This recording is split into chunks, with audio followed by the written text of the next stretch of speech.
Hi friends, welcome back to studio vlog number 2, where we are going to continue the process of getting my custom wedding dress illustrations ready for Etsy.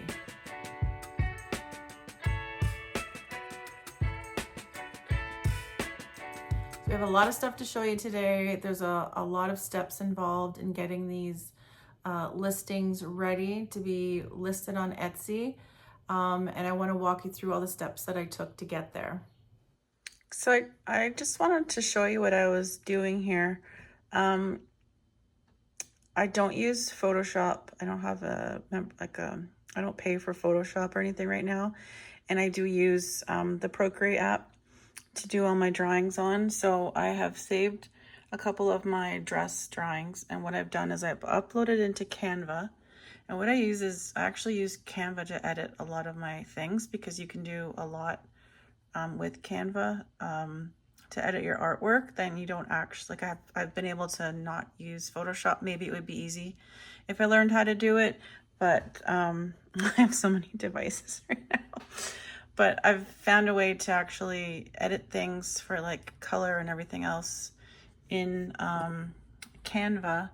I can actually show you. So if I click on the actual item, you can go into edit image, and you can go into adjust, and you can actually do all these different color adjustments.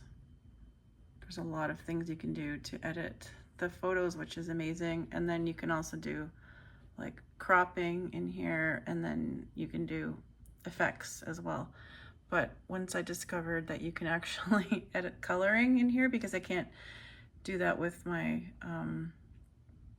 my printer, or my printer doesn't have settings for that, and my laptop doesn't seem to be able to do that either. Or I haven't figured out a way because I'm learning as I go. But anyways, I figured out that Canva is a great way. So what I've done is I've loaded an 8x10 format here. So this whole outside of the picture is 8.5 by 11, because that's the size of the sheets of papers I have.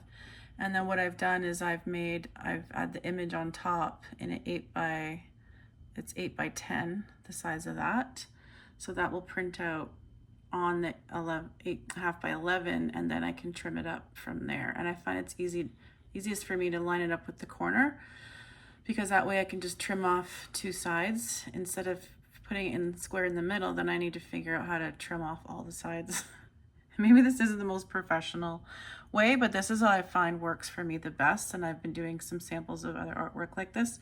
So this is how I'm doing it right now. So once I had this done, then I've just added the 3 samples that I'm working on doing, and then I shared that. So now I have the actual file, and there's all 3 dresses are in the file. So when I go to print it, I just choose which of the files that I want to print, and that's what I'm going to do right now. I'm going to go print some samples first on just like the plainer cardstock, and then if I'm happy with it, then I'll print them on the nice art paper. So yeah, so that's what I'm working on right now.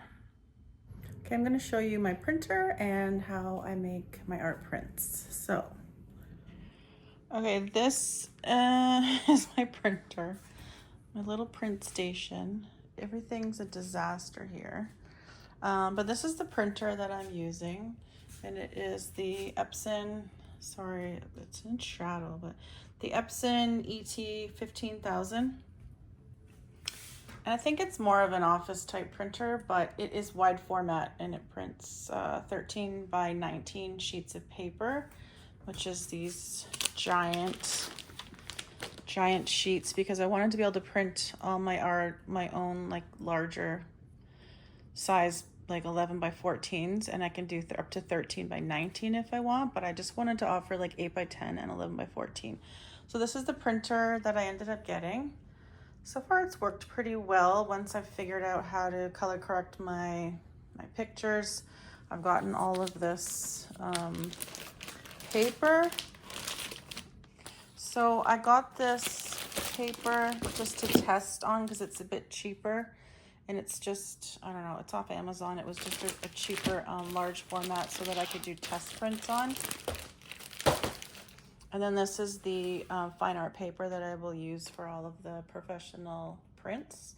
So it's the Epson Velvet Fine Art paper, and it is a textured matte 13 by 19, 260 GSM, and there's only 20 sheets in here, and it normally is about almost $100, but I found it for $85. So it is pricey, but I think it will be worth it because it's going to look really nice in the end. I have been experimenting with the smaller sheets.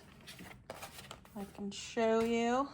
This is a disaster. I have to organize all this, so this is real life, kids. I've been using this Staples paper that I get from Staples. It's an ultra premium photo paper, and this is what I do basically all the test stuff on because it's a really good weight. It's a really good weight paper, and I really like this stuff. It's good for prints, but I wanted to up level it a bit to do the Velvet Fine Art paper. But this is the one that I make sure I'm doing everything right, and then when I'm happy with it, then I'll go ahead and print it on the really good paper because I don't want to waste the expensive stuff.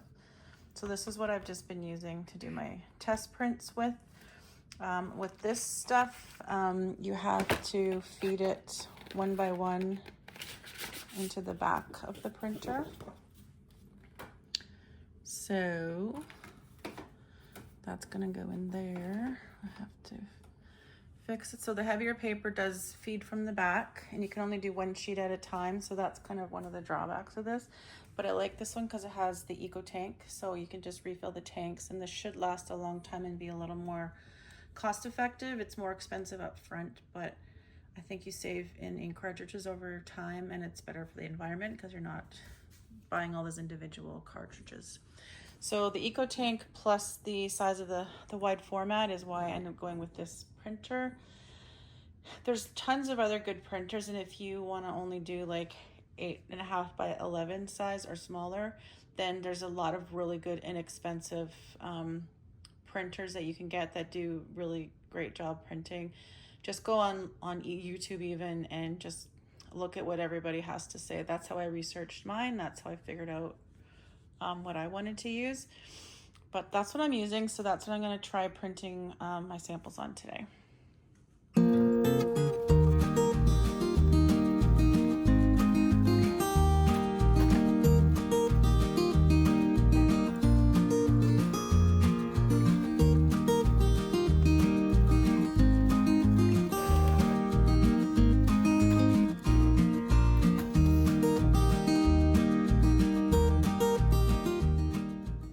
Okay, so I have just printed out the samples of these 3 dresses, and I just printed them on the basic paper so that I could see what it looks like on prints, and then I can decide if there's anything I need to do, like adjustments to the actual image in my Procreate.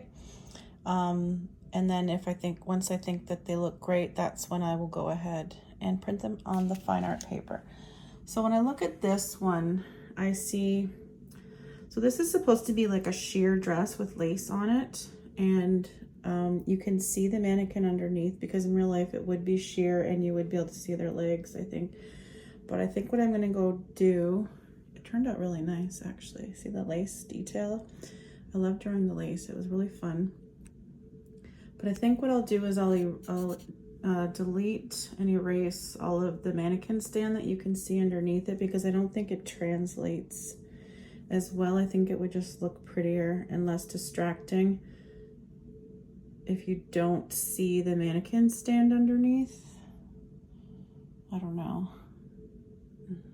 It's hard to, I think, yeah, I mean, maybe you would see her legs underneath in real life, but I think as far as the illustration's concerned, we don't need to see through it. So I'm gonna delete the mannequin stand. And then I also see a bit, some things here that I just need to clean up. Sometimes it's hard to see in Procreate unless if you have the white background on, you don't see what you've missed. So I'm gonna clean up that and take out the mannequin stand, and then I think this one will be done. It turned out nice.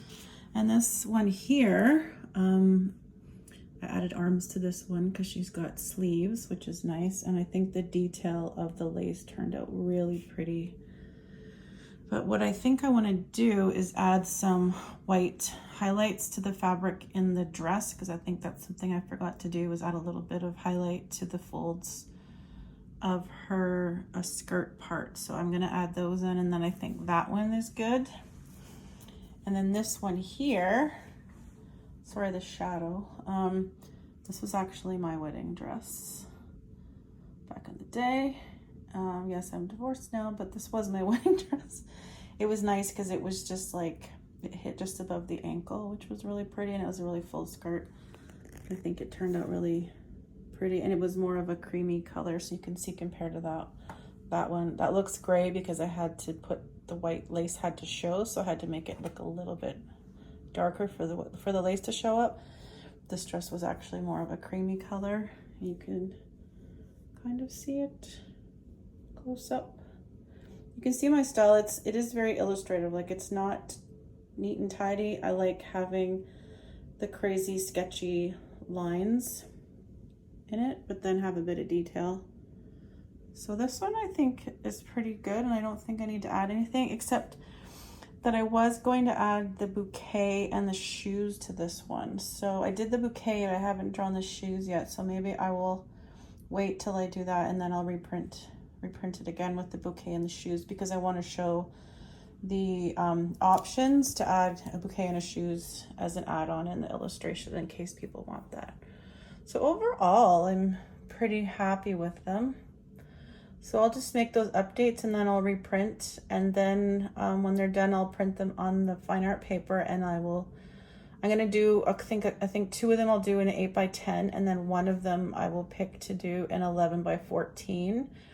And this is also that I have something to photograph for my Etsy listing. So yeah, stay tuned. Okay, I just wanted to go over some of I made some sample prints so that I can get my Etsy listings up and running. So I just wanted to show you the difference of the prints, the different ways it looks on different paper. So I've been printing everything on, this one here is just a Staples premium matte presentation paper. And then this one here is the Epson Velvet Fine Art paper.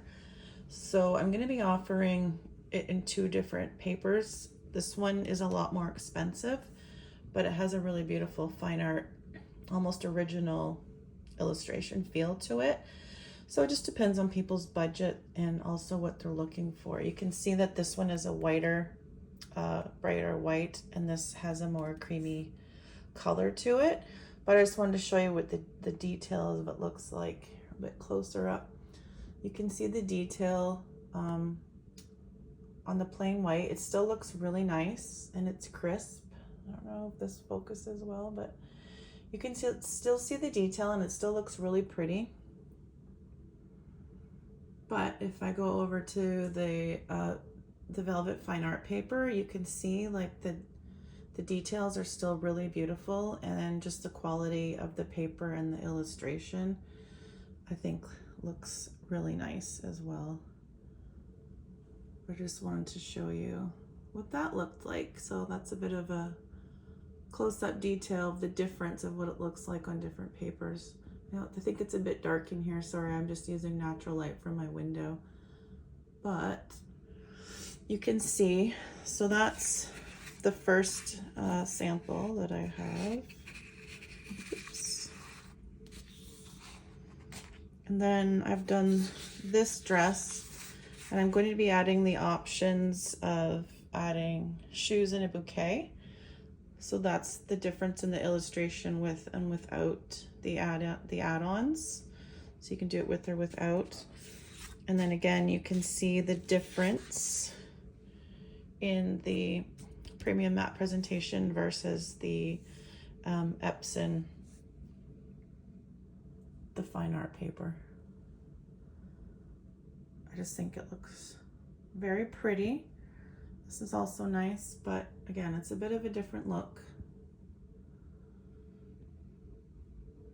but those are the two versions you can get. So I'm going to be photographing. I have to cut the paper down still, so I printed, these are going to be 8, this is the 8 by 10 size, but it's printed on 8.5 by 11 because that's the size the papers come in. And then I've also done one sample in 11 by 14, which is an option I'm going to be offering, 8 by 10 and 11 by 14.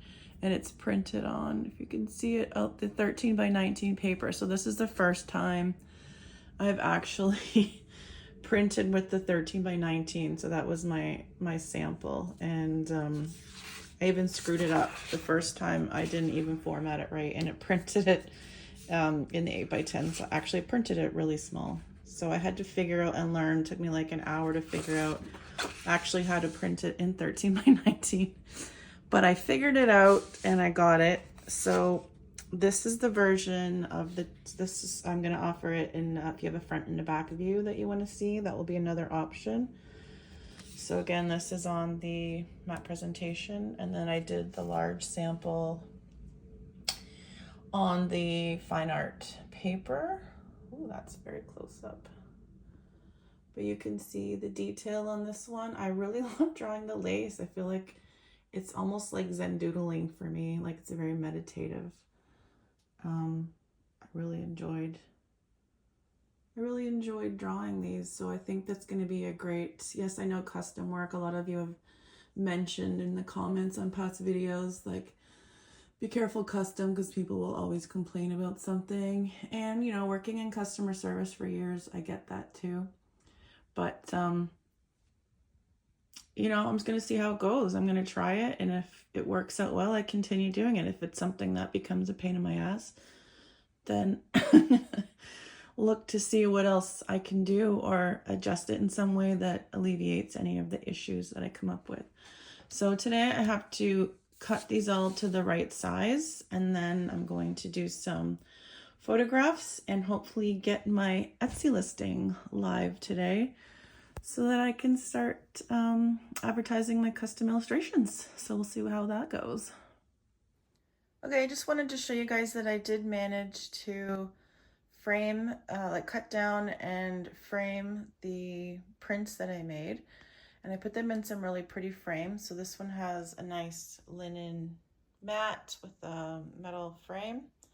It's 8 by 10 print in the opening. This is also an 8 by 10, and it's just in an 8 by 10 frame. I believe that's an IKEA frame, so nice and simple. And then I got two 11 by 14 inch opening frames, one in white, one in black. So that's the 11 by 14 print in the opening, and in the black one it's an 11 by 14 opening but with a mat and an 8 by 10 print inside of it. So I have lots of variations to show how the finished product's gonna look. So I'm gonna go ahead and get my Etsy listings done. All right, so I did manage to get my Etsy listings up, so I just wanted to show you what they looked like. So this is the listing. I'll just go through the photos quick. I did end up framing them all and taking photos. And then I put together a little video because you can add a video to each listing, and it just kind of outlines the steps in the process if you want to order a custom illustration, just kind of what you do, because they say it's better to have a video in your listing. Then I have a photo of showing the sizes available, 11 by 14, 8 by 10. Then I show the papers so you can see a close-up of what the different paper looks like so people understand the difference. And then just another bigger photo so you can get an idea of what you're ordering. And then I did some close-up details so you could see kind of what my illustration looks like. And then I did them all in frames and did some really nice, just some nice lifestyle shots with them so you can imagine how your dress illustration would look once it's framed. So that's the shop. And then I do have the options there. You could pick 11 by 14 or 8 by 10. So if you pick that, then you have a drop-down menu where you can choose if you want just the front or the front and the back, and then on which paper that you want it printed on. It's as simple as way I could create the listing. So I think it turned out really well. So I'm excited to see. I think it might take a long time to get actually any sales on it, but people can see it. And then what I did for the bouquet and the shoes is I created add-on listings. So if you wanted shoes or a bouquet or both, then you would click on those individual add-ons. So if you wanted to add shoes, then you would put that in your cart and purchase it as well for $30, and then that would also get added to your illustration. So you would purchase them all at the same time. And there's one for the bouquet. So I think that was the only way I could simplify adding all those options.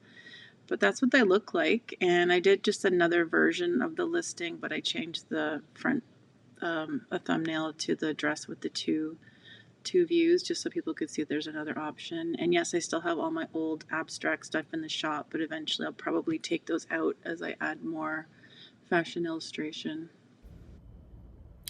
Alright guys, well, I think I've accomplished everything I wanted to in this studio vlog. I got my Etsy listings up and all those illustrations done and all the work done to get those up and listed. So I'm happy with that accomplishment. I do think it's going to take some time for people to see those listings and even order. Who knows how long it will take. Maybe nobody will ever buy them. I have no idea, but you don't know until you try. So they're up. I've done my part. People can see them. So I feel good about that. I feel accomplished that I got all that done. And then the next thing I'll be working on now is more of my art licensing illustrations. I'm actually going to start working on Christmas stuff because I have some plans for products for this fall, and you have to be really organized ahead of time. So even though it's beautiful summer right now, I'm going to be working on Christmas listings probably for the rest of the summer, like Christmas illustrations the rest of the summer. But anyways, I hope you found that interesting. Basically the last month in my life trying to get my art business up and running and all the different things that I want to do with it. And I will probably do these studio vlogs once a month. I think that probably makes sense. So stay tuned and we'll see you in the next one. Take care.